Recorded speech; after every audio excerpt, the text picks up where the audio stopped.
Together with our allies, we ensure that Russia never again attacks a neighboring country. The waters of St. Petersburg have now turned into a massive parking lot. Like trucks locked at a border crossing with their engines turned off. Dozens of Russian oil tankers are trapped and waiting in the waters of St.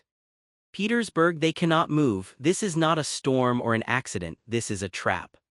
At the center of this trap is Vladimir Putin, paralyzed in front of his own castle while trying to defeat the West. Putin's famous Baltic window opening from St. Petersburg to the world is now trapped behind NATO's iron bars for the first time in 300 years. As St. Petersburg's ports are turning from export gateways into silent ship parking lots. A panic atmosphere prevails in the Kremlin. Germany, Sweden, and Finland are no longer condemning or issuing notes. They are seizing ships, landing soldiers on decks, and physically shutting down Russia's oil tap. This rupture began on January 10, when Germany closed the Baltic gates to a Russian shadow fleet. Vladimir Putin believed he was waging a shadow war in the Baltic Sea. Russian agents were cutting cables, testing boundaries. And Moscow assumed NATO would respond with nothing more than statements of concern. This was the Kremlin's favorite game. But when the final order was sent into the Gulf of Finland, the game turned into a nightmare. That decision severed the line stretching from St. Petersburg to Kaliningrad and onward to the world market, effectively signing Russia's own economic death warrant. To understand the anatomy of this historic blockade and strategic stranglehold, we must focus on a critical moment in the middle of the sea. On a cold morning of January 10th, the central figure is the tanker Tavian, also known in databases as RCAT. A vessel that haunts international shipping records like a ghost, appearing and disappearing at will. This ship is no ordinary tanker. It is the most typical, dirtiest, and most dangerous example of Russia's billion-dollar shadow fleet. Created to circumvent Western sanctions, sell oil above the price cap, and finance the war machine in Ukraine. The technical data does not lie, the ship is 27 years old. By normal maritime standards, it is a rusty coffin that should have been sent to the scrapyard long ago. The tanker has no insurance, its real owner is unknown. Its identity constantly changes, flying the flag of Cameroon one day, Tanzania the next, and Russia the day after. On the morning of January 10, 2026, as the vessel passed through the narrow strait between Denmark and Sweden and arrived off the coast of Schleswig-Holstein, Germany's northernmost state, Moscow believed its plan was working exactly as it had for years. Russia relied on the freedom of transit principle under the United Nations Convention on the Law of the Sea to move oil right under NATO's nose, counting on Europe's bureaucratic courtesy. What Moscow failed to anticipate was that the political winds in Berlin had shifted and that the file on the Chancellor's desk had changed. Fully equipped frigates of the German Federal Police and the German Navy intervened, setting diplomatic courtesy aside. This was not a press conference or a carefully worded statement of concern. This was the use of hard power at sea. During interrogations and remote scans, it was discovered that the ship's IMO number, its International Maritime Organization registration, had been manipulated. In other words, it was fake. The vessel was what maritime law refers to as a zombie ship, a ship that does not officially exist on paper. Even more critically, the tanker lacked valid P&I protection and indemnity insurance. In the event of an accident, it would pollute the Baltic Sea with oil, and no one would pay for the cleanup. That was the moment of reckoning. German authorities invoked the Environmental Safety Clause of international law, declared the vessel a threat to navigation, and physically blocked its entry into territorial waters. The radio order was clear: turn back or be seized. Terrified of German commandos boarding the ship and arresting him, the captain turned the tanker around 180 degrees and fled the Baltic Sea. This marked the first time in modern history that a European country physically turned back a Russian shadow fleet vessel, saying plainly, "No, you cannot pass." This was not an isolated police action or a captain's error. It was the starting whistle of a systematic hunt, Germany is no longer just turning ships back. It is hunting and seizing them. In January 2025, the seizure of the tanker Aventin and the interrogation of its crew provided the first signal of what was coming. In December 2025, the operation against the Chariot Tide confirmed that NATO's patience had run out.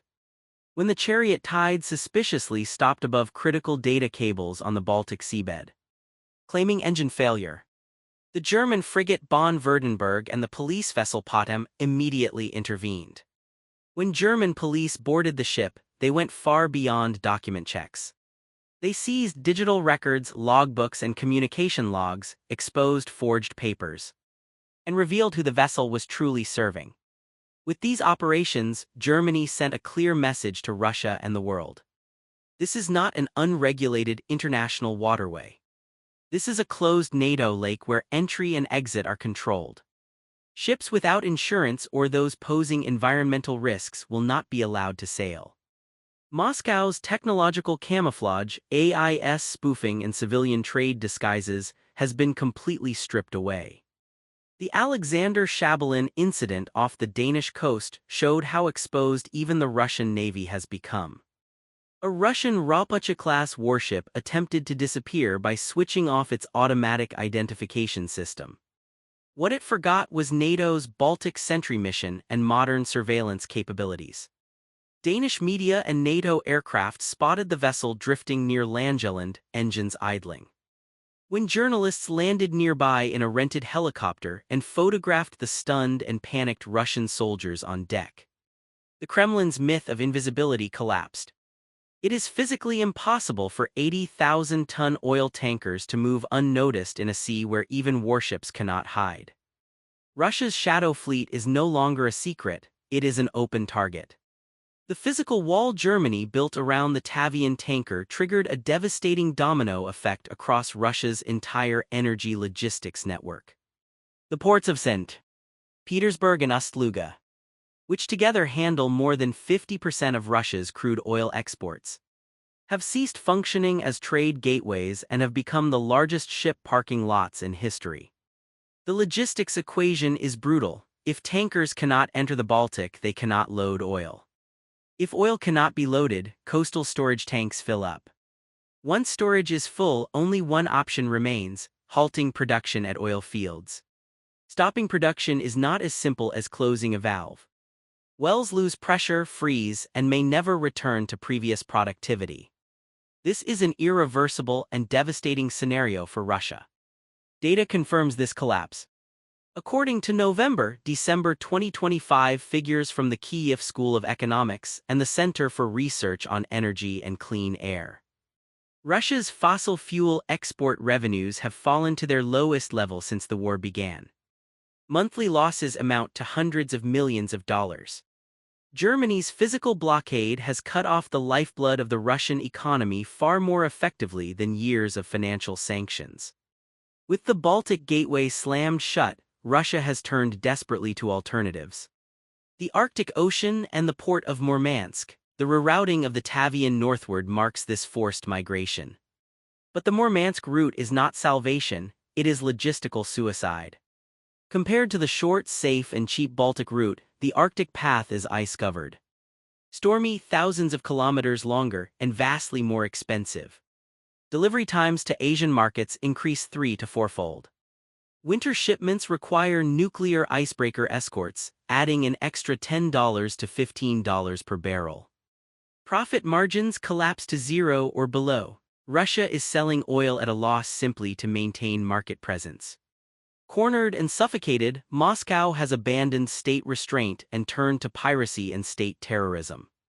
Attacks on underwater power and data cables in the Baltic are symptoms of desperation. The Eagle-S incident is the clearest example. The ship did not accidentally sever the Estlink 2 power cable in the Gulf of Finland. It dragged its anchor deliberately for hours. This time NATO did not merely condemn.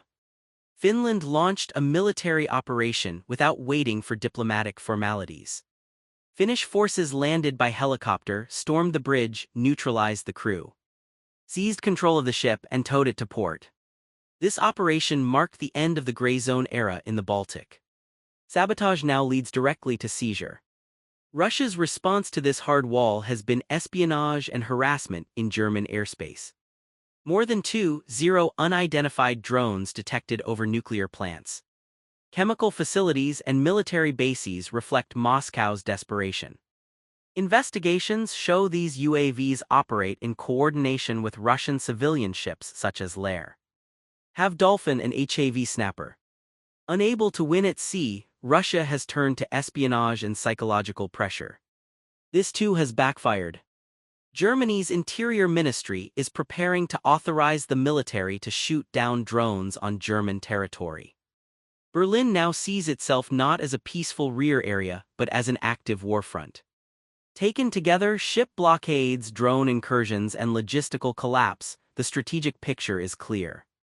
Vladimir Putin's Baltic window strategy is finished. The gateway that has defined Russia's western lifeline since Peter the Great is now fully controlled by NATO.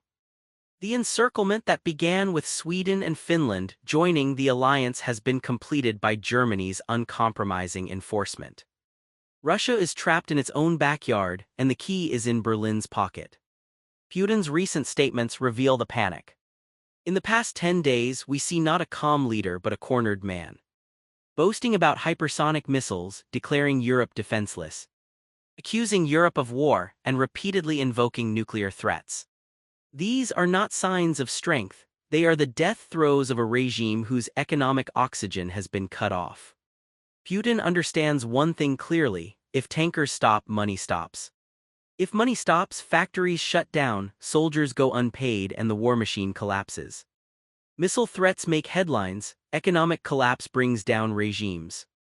The turning back of the Tavian tanker is not theory, it is reality. By using law as a weapon, the West is turning Putin's own tactics against him. Sweden's 2025 expansion of search authority in its economic zone mirrors Russia's old excuses of fishing boats and research vessels.